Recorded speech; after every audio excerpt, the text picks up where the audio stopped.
Olá, nono ano, bem-vindos à nossa aula de número 19. Vamos fazer a correção da última parte da apostila 1. Estamos na página 51 nos exercícios. Então aqui era para você, todos os elementos do grupo conhecido como metais alcalinos apresentam um elétron de valência na última camada. Então era para você pegar esses, fazer a distribuição eletrônica e ver quem ficava com um elétron na última camada, marcava a alternativa. No 2, era para você pegar esses elementos aqui e dizer a qual grupo pertence. Então aqui já é uma questão daquelas que a professora fala que tem que saber a tabela periódica de cor. Aí você iria descobrir que é metais alcalinos terrosos. No grupo 3, no exercício 3, diz que o grupo 17 é conhecido como halogênio. Se é 17, significa que ele tem 7 elétrons na última camada de valência e que todos têm uma propriedade química semelhante porque todos estão na mesma coluna. Então, a 1 e a 3 eram as corretas.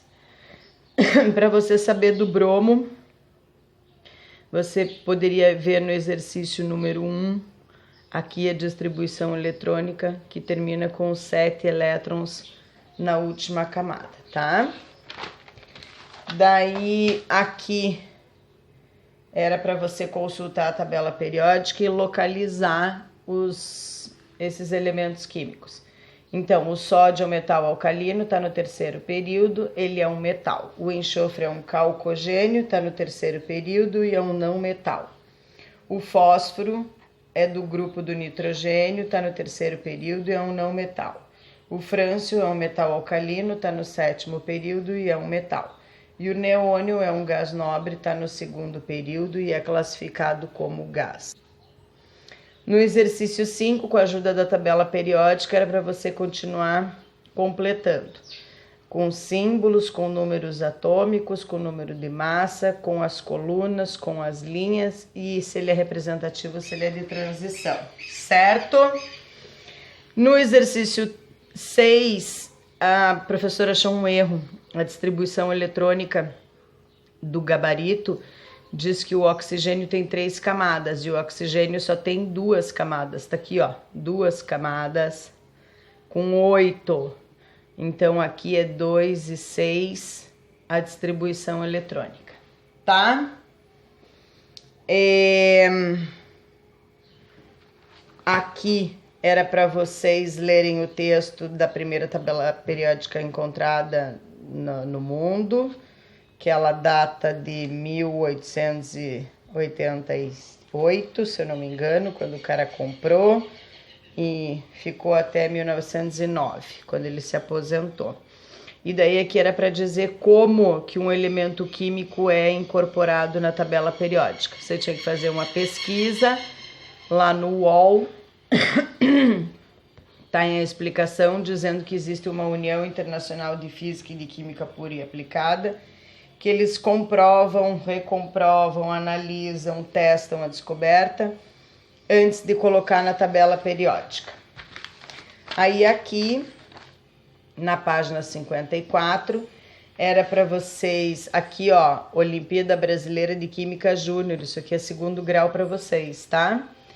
Era para dizer o cara que gira o martelo antes de arremessar na Olimpíada, qual é o que se compara a química, né? Qual o modelo químico? Então, de um centro, uma massa que é a bola, e você gira ela até que ela crie uma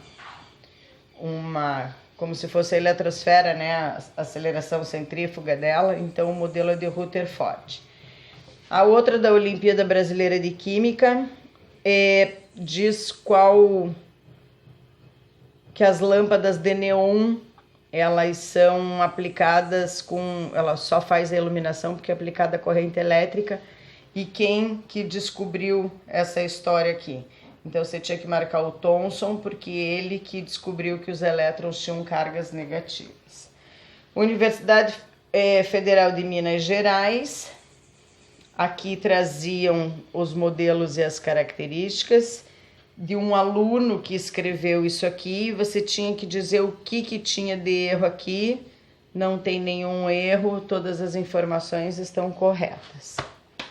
Nesta página aqui, da PUC de Minas Gerais, são os interruptores de controle remoto. Vou lá buscar o meu. Então, os controles remotos, eles têm essas teclas claras aqui, que quando elas são expostas à luz, elas brilham. Vamos ver se funciona. Peraí, deixa eu ver se apagando a outra dá pra ver brilhar. Deu? Tá brilhando? Não. Não. Pois é. Ciência é assim. Tem horas que a experiência funciona, tem horas que a experiência não funciona. Tem que botar para brilhar. Ficou muito tempo grudado, colado, guardado na gaveta, não tá brilhando. Não sei se a potência da minha lâmpada também é baixa. Pronto, refiz toda a prática para mostrar. Ó, aqui não pegou muita incidência de luz, ó. Aqui já pegou maior incidência de luz, tá vendo? Como os botões brilham. Então, essa propriedade, ela ocorre graças ao sulfeto de zinco, que é uma substância fosforescente. O que acontece nas substâncias fosforescentes? Quando elas absorvem a luz, elas fazem com que os elétrons sejam afastados do núcleo. E daí, quando você apaga a luz, acaba a emissão de fonte e os elétrons começam a voltar para o lugar, liberando a energia em forma de luz, que é o fóton. Quem que descreveu o fóton? O Bohr. Na questão 5, aqui já no enunciado já está dando a resposta. O hélio 3 é um isótopo do hélio 2. Se eles são isótopos, o que eles têm em comum? O número de prótons.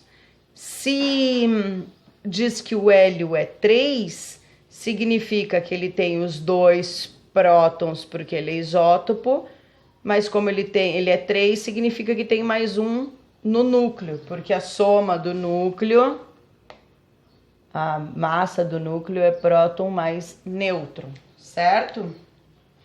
Aí, isso aqui também já comentei com vocês em alguma aula virtual, que a idade do fóssil ele é determinado através da emissão de radioatividade do carbono 14. E daí era para você dizer o que o carbono 14 é em relação ao carbono 12.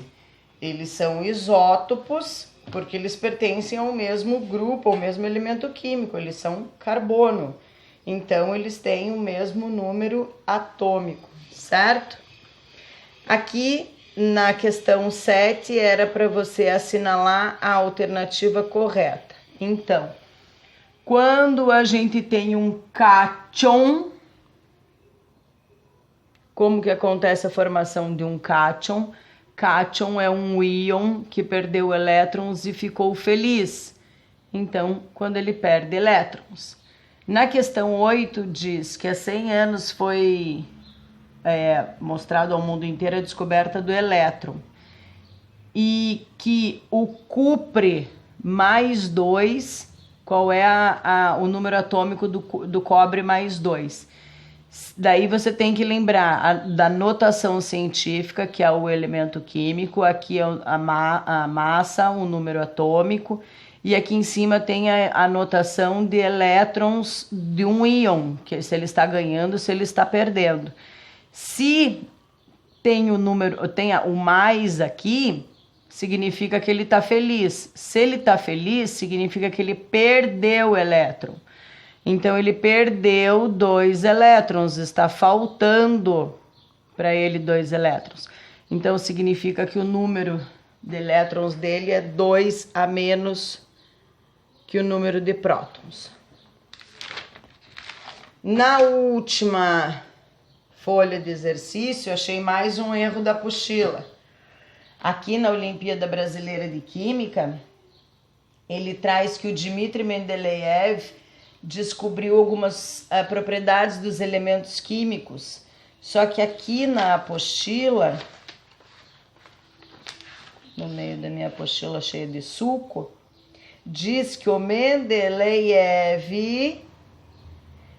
colocou em ordem crescente de massa atômica e que quem descobriu o erro foi o Moseley e organizou daí em número atômico. Então, se eu estivesse fazendo prova do vestibular, eu teria marcado massa, tá?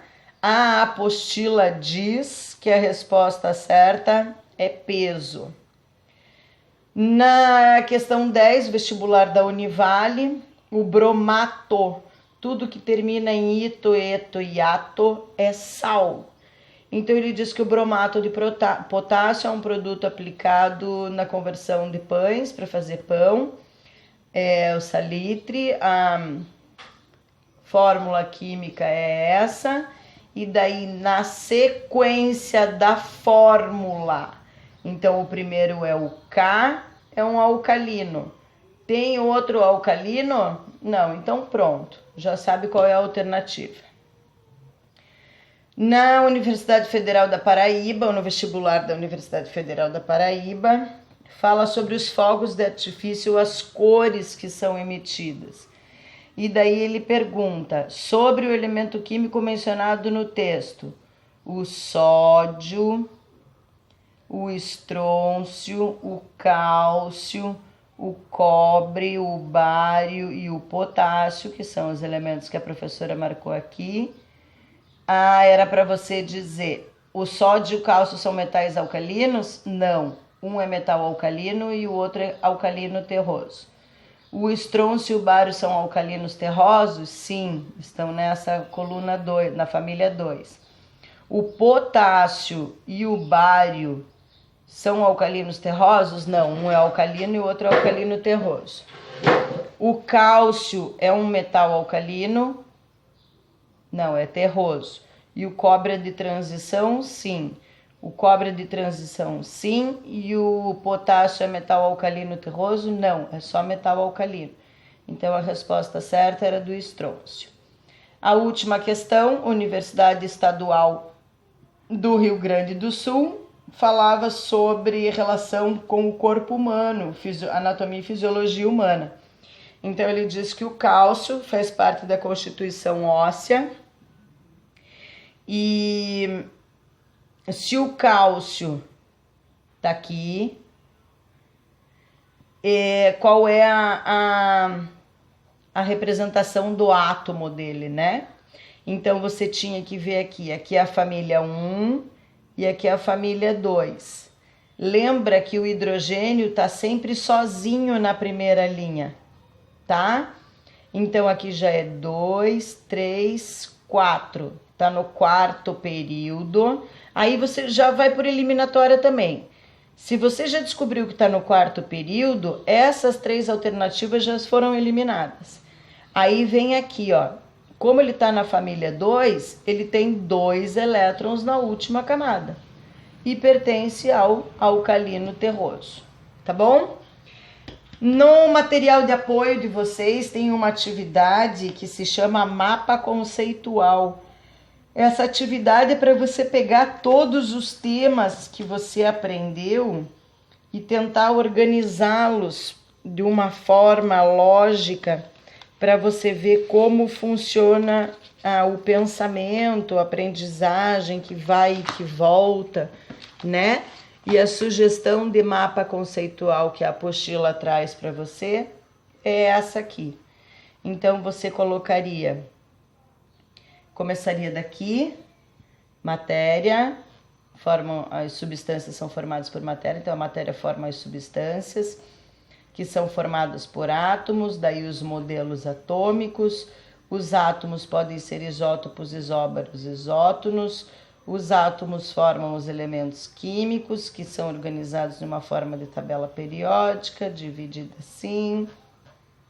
Aqui, os átomos têm núcleo e eletrosfera, o núcleo tem prótons e nêutrons, a eletrosfera em camadas que contém elétrons, são subníveis de energia e a gente faz a distribuição eletrônica, tá bom? Então, agora eu vou lá fazer a prova do Google Forms para vocês e daqui a pouco já libero na comunidade, tá bom? Um beijo, fiquem bem e até a apostila 2.